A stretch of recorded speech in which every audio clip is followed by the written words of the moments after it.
Okay, we get to talk with the MESPY winners for Small School Football Team of the Year and Small School Offensive Player of the Year. But first, it's cold in the Metro East. But no matter what the temperature is, Viviano Heating and Air Conditioning has your emergency calls and maintenance services covered. Viviano is a family-owned and operated company proudly serving the Metro East for over 30 years. Viviano provides quality heating and cooling services, including repairs, installation, and maintenance. Looking for a new furnace or AC unit? Need emergency service or maintenance?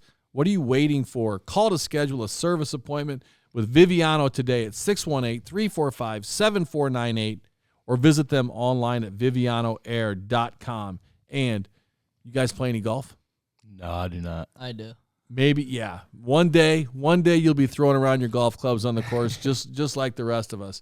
And when you do, located northeast of Edwardsville, Oak Brook Golf Club is a family-owned 27-hole public golf facility. Are you a golfer? I am not a golfer. Show me a good football. Show me a football coach who's a good golfer, and I'll show you a bad football coach.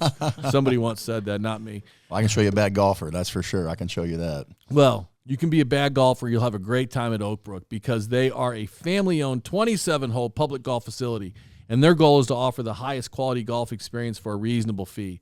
Oak Brook is consistently recognized for awards such as Friendliest Staff, Best Course to Host a Fundraiser, and Best Senior Scramble in the bi-state area. From fundraisers to leagues to instruction to an afternoon out on the links by yourself or with your friends, the Brook wants to win your business. I've personally played and hosted multiple golf scrambles there, and I promise you, Mike Surrey and his staff are the best. To book your next tee time or to start organizing your next fundraising scramble, give them a call at 656-5600 or check them out online at oakbrookgc.com. Okay, Coach Brian Short, welcome back to the show. It's so great to see you. Congrats on an unbelievable season. Thanks for having us here, guys. We appreciate it and had a lot of fun in the past, and I think we're going to have a lot of fun tonight as well. And we got Bryce Wieter. Introduce Bryce for us. So Bryce is a senior for us, captain on our football team. He played wide receiver for us and middle linebacker, and he was also our punter and kicker. Was an All-State honorable mention player. Had over 500 yards receiving, 10 touchdowns, had over 85 tackles. Basically set our defense for us, called our strength calls, and got our coverages set up. And by far, I think anybody would say he was the brain of our defense. A very cerebral kid, very, very smart. Can't say enough about the impact he had on our team this year. Welcome to the show, Bryce. Thank you. Good to see you. Congratulations on a great year. Thank you. Okay. And then to your left, Cole Davis. Welcome to the show. Introduce Cole for us. Cole's been a 3-year starter for us, was a first-team All-State player this year, led our team in rushing, led our team in touchdowns. Just an impact player, one of the best players we've ever had, and the kind of the epitome of what we want Central football players to be like. KP and I saw one game in person. That was the Cahokia game, the quarterfinal, and Cole Davis absolutely just took over that game. Yeah, Cole had a great game for us. I think one of the biggest turning points of the game was when on a run play, Cole squared up and lowered his shoulders and ran right over their All-State defender, and I think things really turned for us in that moment. We talked a lot about in that week if we could make it a game at halftime, and kind of get those guys in a situation where they haven't been, which they weren't in a lot of games going into the halftime. Into halftime, we thought coming out that the third quarter could be ours, and we really talked about that all week long. Stressing like, hey, third quarter we're going to come out, we're going to take this game, and we were fortunate enough to make that happen. And a lot of things went our way in the third quarter, but just the guys were excited, they believed, and that's what it looks like when you got a lot of really good football players believing in the same thing at one time. Congratulations to Cahokia. Absolutely. Great season. But the things that went your way because you made them go your way. Well, thank you for that. I appreciate that. You made plays, and Cahokia made plays too.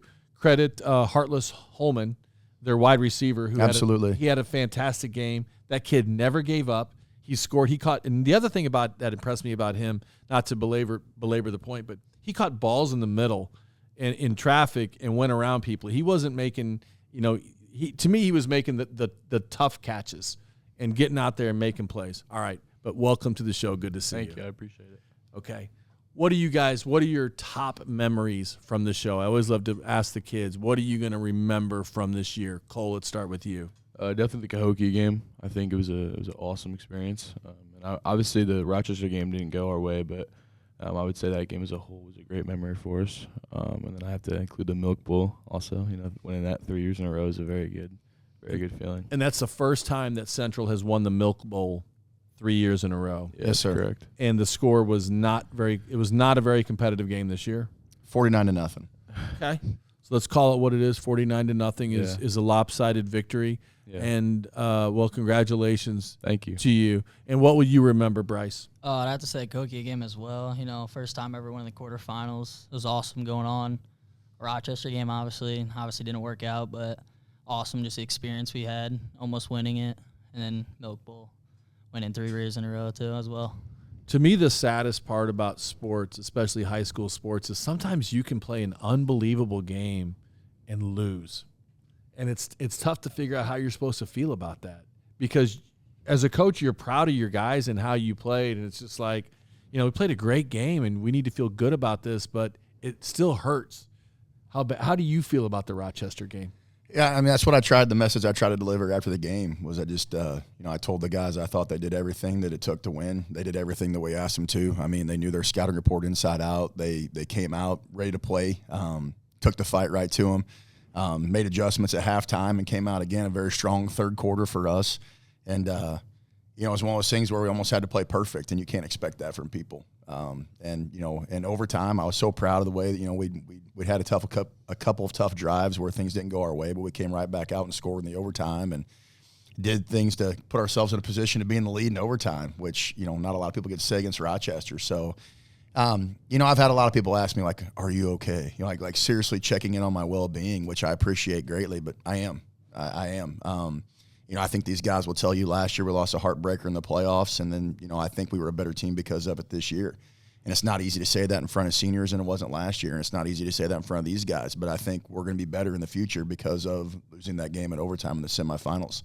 And my faith tells me we're going to be back again. I'm a firm believer that the best is yet to come, and I think these guys would tell you that they are okay with that and that they're proud to be a part of what this year was, but they know that, things are getting bigger and better, and that's what we're going to do. So that's kind of a part of what they do for the program. But love our guys, love the situation, wish we'd have won. But I'm really proud of the way they played and the step forward that we made. You had an early season loss in week number 3 to Mount Zion, 38-22, and then you lose to Rochester, and those are your only 2 losses of the season. You're ranked number 1 in our small school football poll pretty much for the entire season. You and Cahokia were up there at the top, and Althoff, even for a while, was up there, and Freeburg was good, but you end the season number 1 in our small school poll. The question is, Rochester, Mount Zion, which of those 2 teams was, in your opinion, the best team you played all year?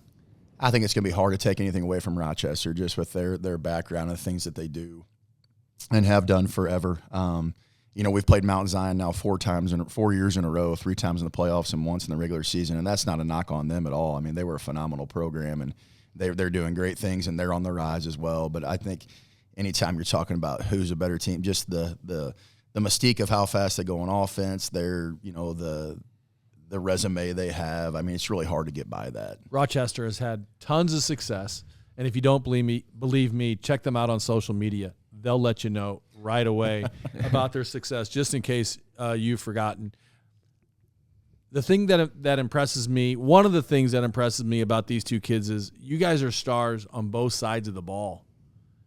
I don't know that everybody plays it that way. How did you feel about playing defense and offense?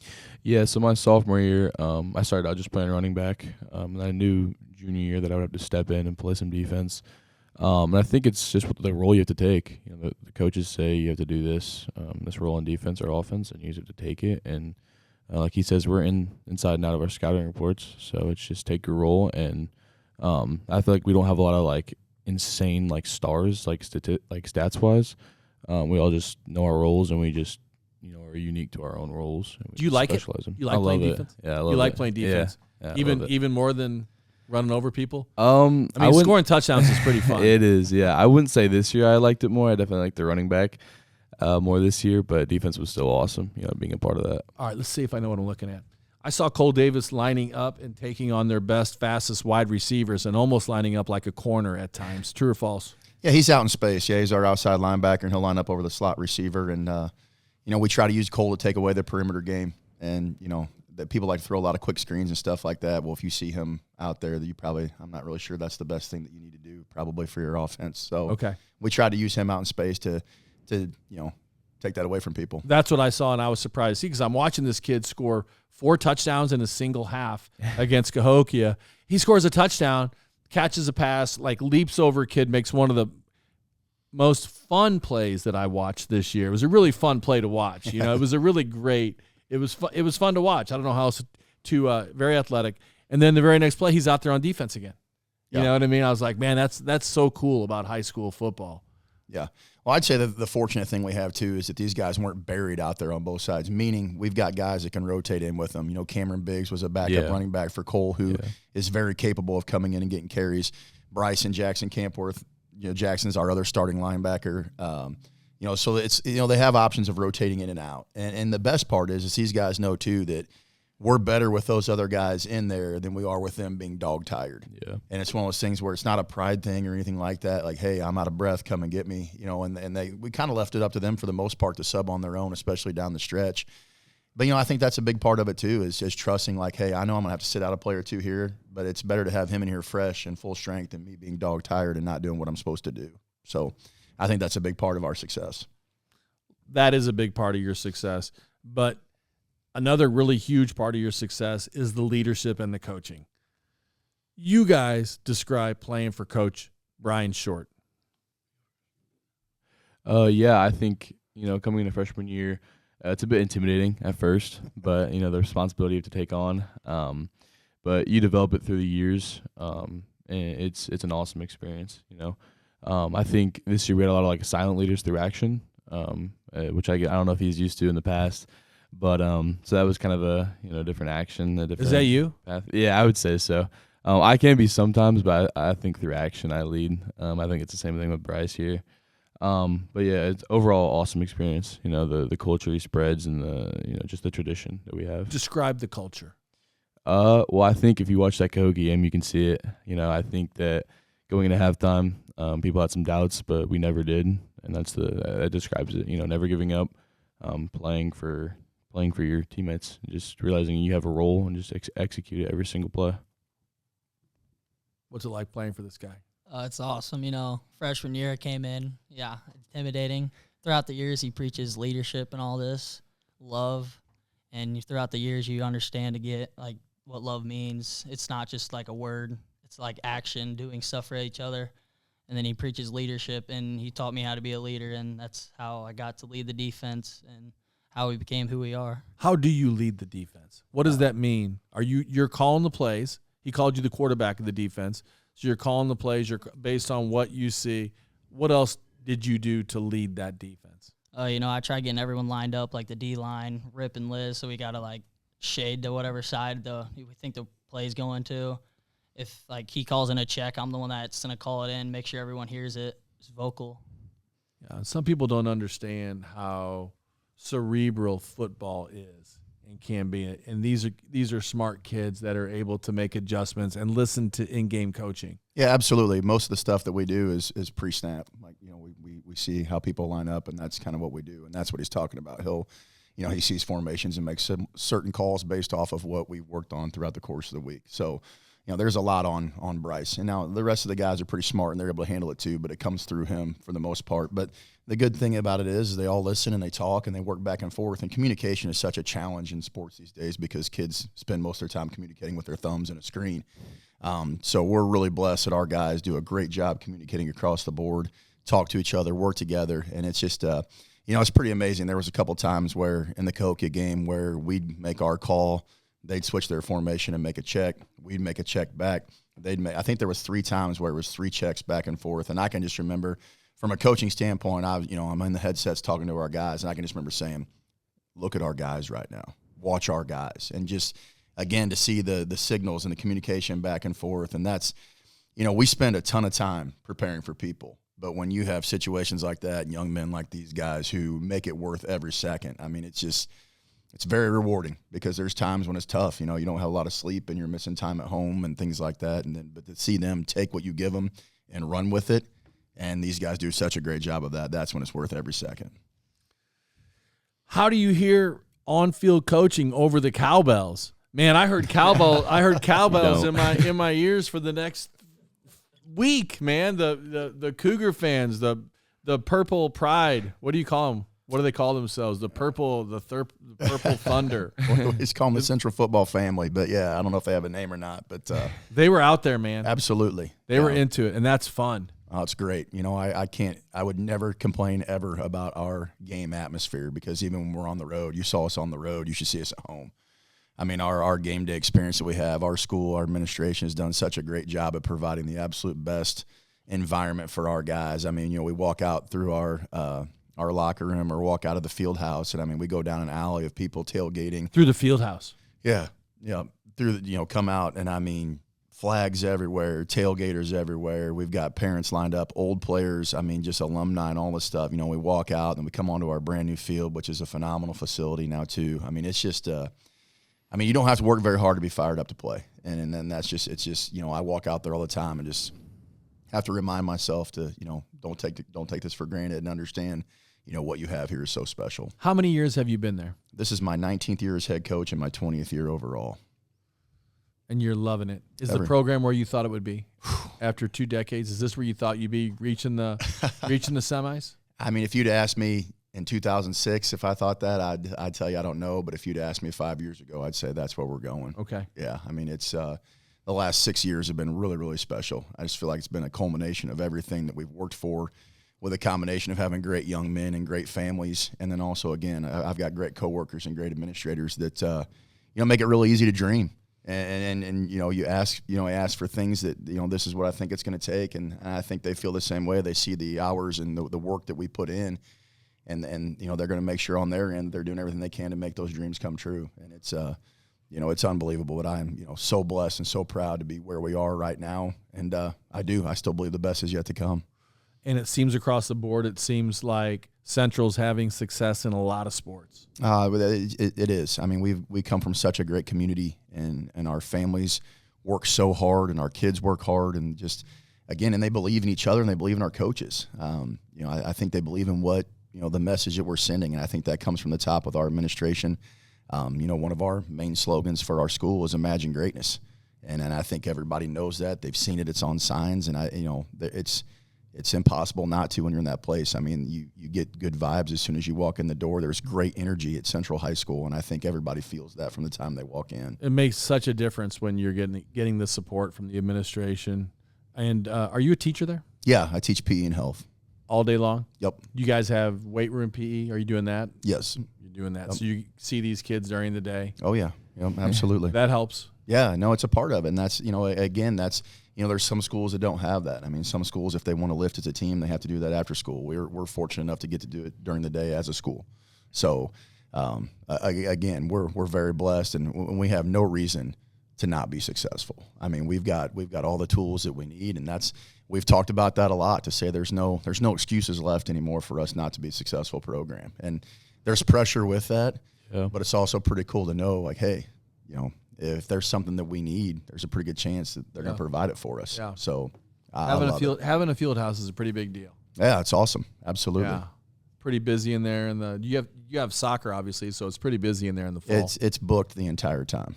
Yeah. I mean, but that's what it's there for, right? Why would you have something like that if you weren't going to use it? Right. So our weight room's in there, then our indoor facilities in there, and then the golf simulators are in there. So kind of what it's worked out to be now is it's an indoor facility for every single sport.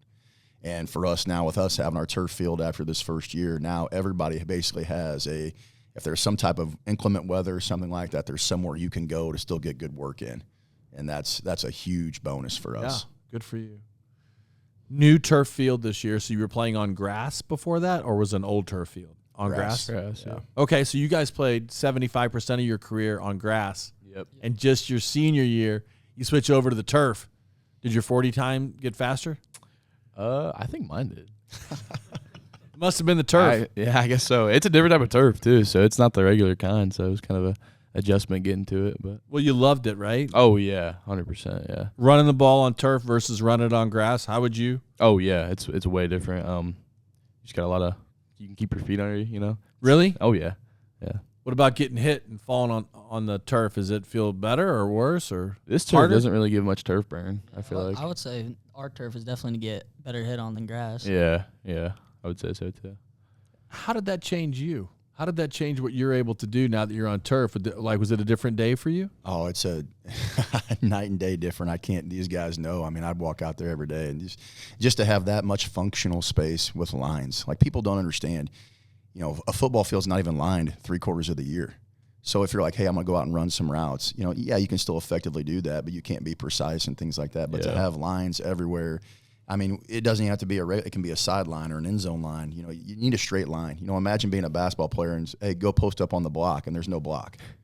Hey, line up, free throw line extended. Well, where's the free throw line? You got to eyeball it. Yeah, I mean, now we have that, and I mean, it just makes our practice film better. There's landmarks all the time. I mean, it just unbelievable. And to know that if it rains, we're good. I mean, last year in the playoffs, we were traveling to different schools to practice on their turf, and then daylight savings time comes in, so now lights are an issue because no one has lights on their practice field. Well, if your game feels muddy and you're trying to save it for Saturday for the playoff game, and then you've got no lights, it became pretty tough. So, you know, that was one of the things that we talked about at the end of last year, and talking about the importance of just, you know, if we're going to go on deep playoff runs every year, we have to have a facility that can, you know, make that a good thing. And every team that we played last year in the playoffs and this year in the playoffs all had turf. So we were at somewhat of a competitive disadvantage. And, you know, I'm still so overwhelmingly thankful we went in and had a meeting and talked with the school board and the administrators, and they felt it was really, really important to, you know, even that playing field for us and get us a field. And they got it. And it's beautiful. It's pristine. I mean, you know, it's great. I could sit here and talk to you about turf and the effects of our program for another 25 minutes. You know why they gave it to you? Because you're winning. You know what I mean? If you go in front of the school board and haven't won the Milk Bowl in 10 years and you're finishing at the bottom of the conference and you're never making the playoffs, they're going to roll their eyes at you. Yeah. Unless they think, oh, kids are breaking their legs. You know, unless you could somehow convince them it was about school safety. But now you've got a reputation there as a winner. And everybody loves a winner when they're on your school district. So you earned that field. And one day they're going to name it after you. I don't know about that. But no, I think it's big picture wise, they just believe in what we're doing. And I don't think it's just winning. I think it's how we're building our program and how we're winning. I mean, I really believe in that. You know, I think that they understand that it's a bigger thing than just, you know, we're raising great kids. Yeah. And that's a big part of it, you know. Yeah, they believe in you too, Brian. I mean, it's obvious that it's, you know, obviously winning plays a big role in it, but it matters when you're asking for things. Yeah. Are you creating problems, or are you providing solutions? Are you creating good press? And let's face it, people pay more attention to football than anything else. I'll Period. let you say that. Period. I mean, I'm the tennis coach. Yeah. I can tell you that we're the lowest. Nobody cares. Doesn't mean I care less about it.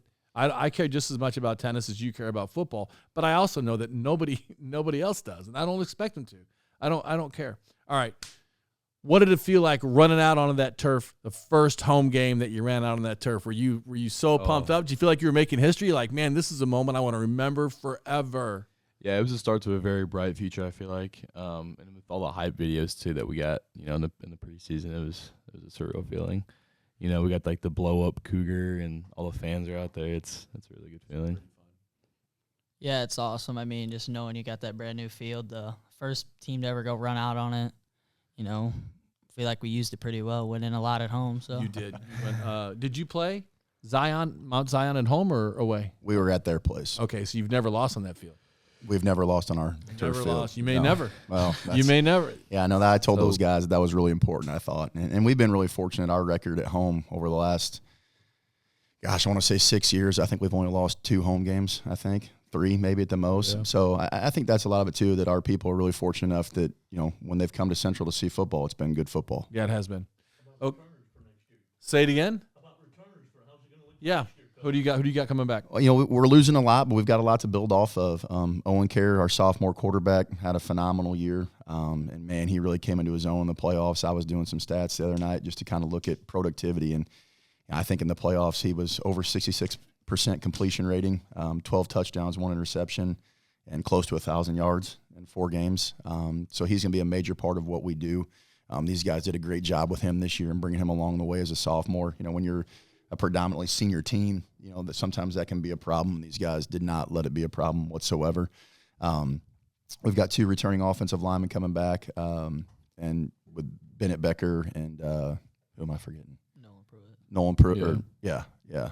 Luke Pruitt. Nolan's his older brother. You about got me. I'd have gotten in big trouble for that. And those are 2 big boys that can flat out play. And then defensively coming back, Bennett's a starting defensive end for us, and Colton Crone's a defensive back. So, I mean, the thing is, the last couple of years is people have told us, like, oh, man, you're going to have to replace so much. You've got so much to replace. And, like, last year's squad was so good. I mean, you had 2 of the best football players in here that we've ever had last year. And, you know, last year people were like, well, how are you going to replace those 15 seniors? And I said, with 27 of them. And that's what we had this year. So we're not going to have 27 this year, but it's going to be over 20 again. And I just think we're getting to the point now where, you know, as long as we're a senior-dominated team, we're going to have a lot of unknown faces and names, but they don't want this to stop. You know, they're not, you know, we've seen a massive jump in our productivity of our kids from their junior year to their senior year. And when you can put a lot on a 17 and 18-year-old versus putting a lot on a 14 or 15-year-old, I think that's a big part of where our success has come from too. And that's what's happened over the last 3 or 4 years. I think the mark of a good program is kids get better when they are in your program. Well, I like to think we do a lot for our guys. I know they do a lot for us too. But, yeah, I mean, to me, and these guys know that at the end of the day, you know, I can tell you how good of a football team we are 5 or 10 years from now, when I can tell you what kind of dads they are, what kind of husbands they are, brothers, sons, stuff like that. What kind of dads and brothers and husbands are these 2 guys going to be? Oh, they're going to be the best, man. I'm so excited for moments like that. You know, hey, Coach Short, I'm getting married. Coach Short, I'm graduating college. Coach Short, I'm having a baby. Yeah. You know, those are the real worthwhile moments. And I'm very, very fortunate that I've had a lot of guys that have cared enough about me to keep me in their life, you know, later on. You know, and that's what these guys know too. I tell them that, you know, as long as there's breath in my lungs for the rest of their life, whatever they want. Yeah. So those are the moments that are awesome. Even if they fumbled? Especially if they fumbled. Especially if they fumbled. That's good stuff. All right, you guys are seniors. You're never going to run out there on that field again as Central Cougars, right? That's kind of a sobering thought. What are you going to miss most about it? Let's start with you, Bryce. I'm going to miss, like, all the people that came along with me, the friendships I made, the relationships. You know, it's going to be hard. I'm never going to play football with them again. Probably half of them I'll never put a jersey on with again. Just hard knowing I'll never play with them again. Are you playing anything else at Central? Yeah, I play basketball and baseball and basketball. Baseball and basketball. And you're right in the middle of a basketball season right now. You're a tall kid. How tall are you? Like 6'3". Okay, so that helps with basketball too. Yeah. No wonder you're playing basketball. So you're never stopping at Central. You're never slowing down. Keeps them out of trouble. Goes from one sport to another. Absolutely. Yeah, well, you know, at Central we still think it's really important to try to provide and help everybody. You know, we need to share kids as much as we can, and that's a big part of what we do. We don't try to specialize or tell them they can't do things or make them pick or choose. We try to be as open as we possibly can to share them as much as we can. What was it like for you going from football right into hoops? Well, we only had 1 practice before our first tournament, and you played? You played in the game? Yeah, it showed. We weren't very good the first tournament, but then we had a week of practice. How many starters? How many starters were football kids? All 5 of them. What do you want to say? That's amazing. Yeah, it is amazing. And then you're going to go right into baseball afterwards. We saw you guys at St. Anthony's tournament. I coached at Edwardsville, and we saw that I saw those were 5 football players. Well, good luck. Good luck with both those. How about you? What are you going to miss, Cole? I would say the game atmosphere. It's kind of, you know, you walk out and you see the amount of fans, you know, coaches included, you know, and administrators that come out there. It just shows you the culture and the love that they have for you. You know, the scoreboards, the field houses, the turf, it all comes together. You know, it shows how much they care about you. So I would say the atmosphere, because it shows just the culture and the tradition that we've carried through these 4 years. Wow. Good kids. Well said. How about you? Any other sports for you at Central? Yeah, I run track in the spring. Okay. And do you guys have any plans for next year? Any definitive plans, or are you still weighing options? How does it look for you? Like, what are you guys thinking about doing? Sports or not sports? I'm looking at a 4-year university. I got a lot of them, so I don't have any definite plans yet. And do you plan to continue to play? No, I don't. You're done with football? Yep. Done with sports? Mm-hmm. Any ideas what you'd like to study? Yeah, finance and real estate with a minor in entrepreneurship. Okay, so no more football for you. Nope. You're going to miss scoring touchdowns. Oh yeah, but I feel like it's kind of you're ready to go to the next chapter of life. So Well said. Have you ever played rugby? I have not. No, I don't plan on either. I've Really? seen some of the injuries of rugby players. I think you'd be a hell of a rugby player. Don't you think? Yeah, I've seen. You'd be a hell of an anything. Yeah, that's good. How about you? Any plans for next year? I plan on playing baseball somewhere and maybe football. I haven't decided on football yet, but I haven't decided on college yet. But Well, you're going to miss these guys. Yeah, But you're going to replace them with other guys that's what a program does. yeah, it is. But no, I'm going to miss these guys like the day is long. These are two very, very special young men.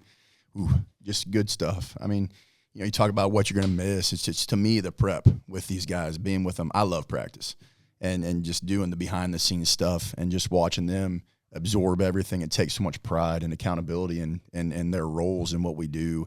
And their class, I'm going to miss their class. I mean, this has been a great group of guys. Cole said it earlier. They're a very different group than what I'm used to. I'm very, very type A when it comes to practice. I expect things to be a certain way, attitudes, demeanors, all that stuff. I'm wound pretty tight, I'd say, on a consistent basis. And these guys are very, very loose and relaxed. And I had to learn that just because they're not like me doesn't mean that they're not ready to play.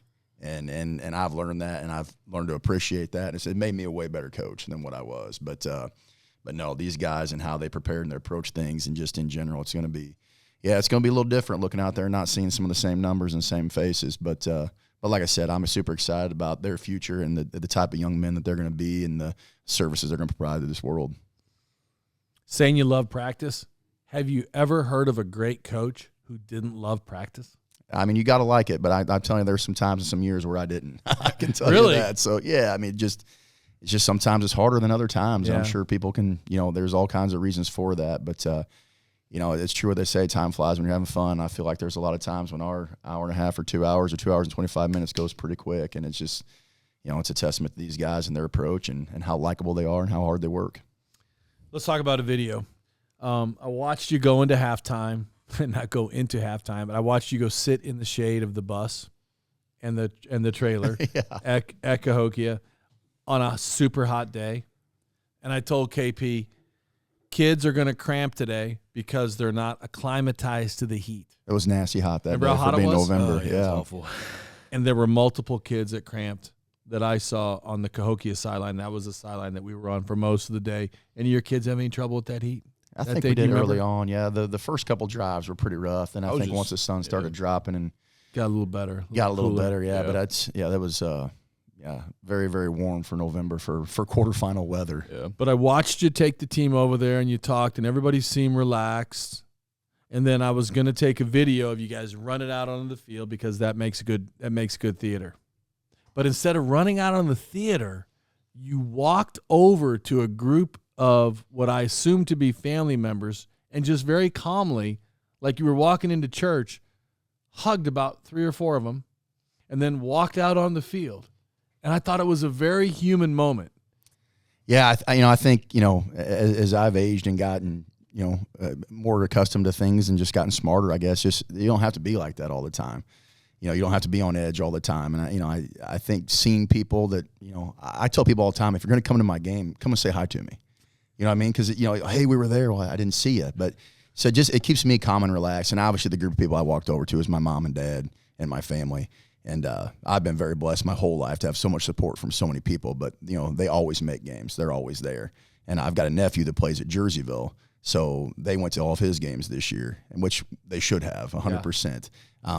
But no, if my mom and dad are there, and I always find them at halftime, and that's when I come out and say hello and give them a big hug. And it wasn't like a big dramatic show. It wasn't doing it for the cameras. And so I was getting ready to film you. And so then when you went and did that, I went ahead and still filmed it. And then I texted you the next day and said, hey, are you okay with me posting this? Because it was personal. And if you'd have said no, I wouldn't have posted it. But I think that shows a lot about who you are and your program. Your program is about family.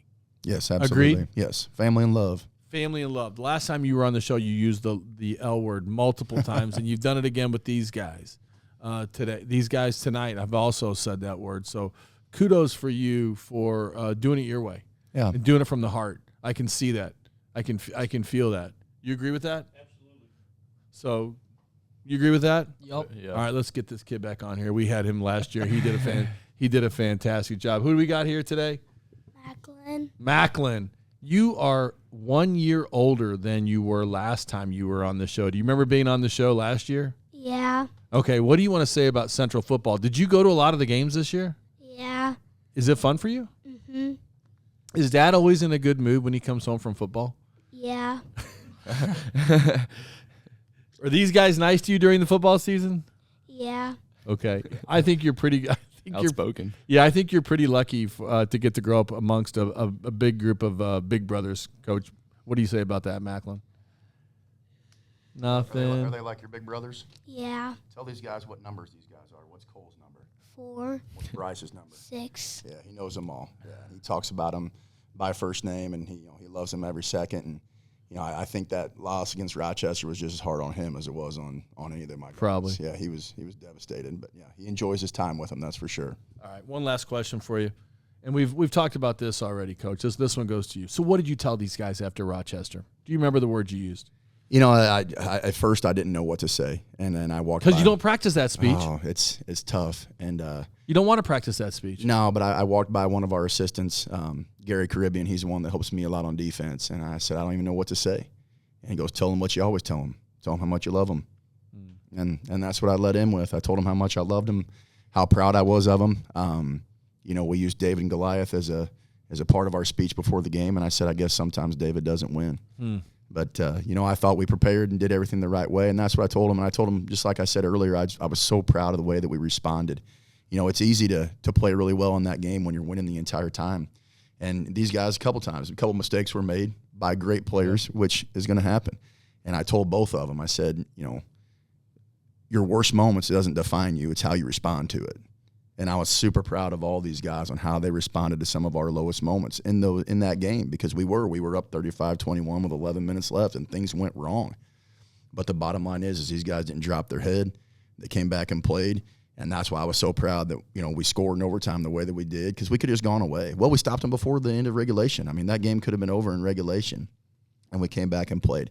And that's the biggest thing that I take away from all this. Our motto this year was extend the edge, meaning we need to take our program to the next level.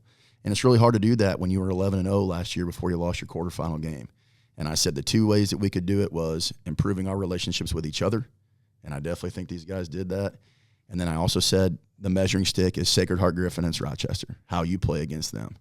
And there's no doubt in my mind at all that this senior class took us to the next level this year. We extended the edge on our program, and they gave us stuff to build off of, but they gave us moments that we're never going to forget. And I've been told by several people that Rochester game was the best football game they've ever seen. And to be in that situation and win it, yeah, that would have been great. But, I'm taking it for what it is right now, and just honored to be in that situation, to coach these young men and watch them play the way they did and play their hearts out. And I don't think there any doubt in my mind that they gave me everything that they had. And like you said, sometimes you just don't win. Yeah. Well, you've definitely gotten the program to a new level. And John Wooden said it was harder to get there than it was to stay there. Like once you've established the expectations and the standards in the players' minds, that it was easier, but it's not going to be easy for you because people are going to know you're coming. Yeah, no, that's what I told the guys after the game. I said we're not the up and comers anymore. You're not. That role is now gone. We've established ourselves, and now that puts pressure on a little bit, but that's a part of it. It's a privilege. Pressure can make diamonds or burst pipes, right? I mean, that's how it is, right? Yeah, that's how it is. So these guys have done a great job with it. They had pressure on them coming back from an 11-1 season, and they grew and got better because of it. And then, like I said, I'm a firm believer that the best is yet to come. All right, guys, before you get out of here, you got any shout-outs to friends or favorite teachers or classes you need extra credit in? Extra credit. You made a long drive from Breeze. I'm gonna give you a chance to say what you want to say. I don't got any. I got nothing. Yeah. We're prepared for Salt of the earth, not prepared. Like, come on, favorite teacher, nothing. No, I love you, Mom, or anything like that. No, I'll give a shout out to my parents. Yeah. I'll do Yeah, that. there you go. How about that? Yeah, way to go. All right, Coach, always good to see you. My man, always good to see you. You're a whole year older. How old are you? 7. All right, well, have a great holiday. My man, you're going to. Coach, always a pleasure to see you. Congrats on the success again, man. I love what you're doing there. Glad I got to see the boys play in person, so I was impressed. Yeah, thank you. Thanks for having us. This is a fun experience. Yeah. Love having you. All right. For partners, Cassens, Chrysler, Dodge, Jeep, and Ram, Keller Williams Marquee, the Blasting Game Group, Dazzling Decor and More, Integrity Spine and Joint Center, Front Office, Fiduciary Network, Oakbrook Golf Club, Viviano Heating and Air Conditioning, Play It Again Sports, Edwardsville, and for my teammates, Kayla Kohlberg, Luke Slemmer, KP, and Kala Espenschied, thank you for listening to the Metro East Sports Podcast, talking all things sports in the Metro East.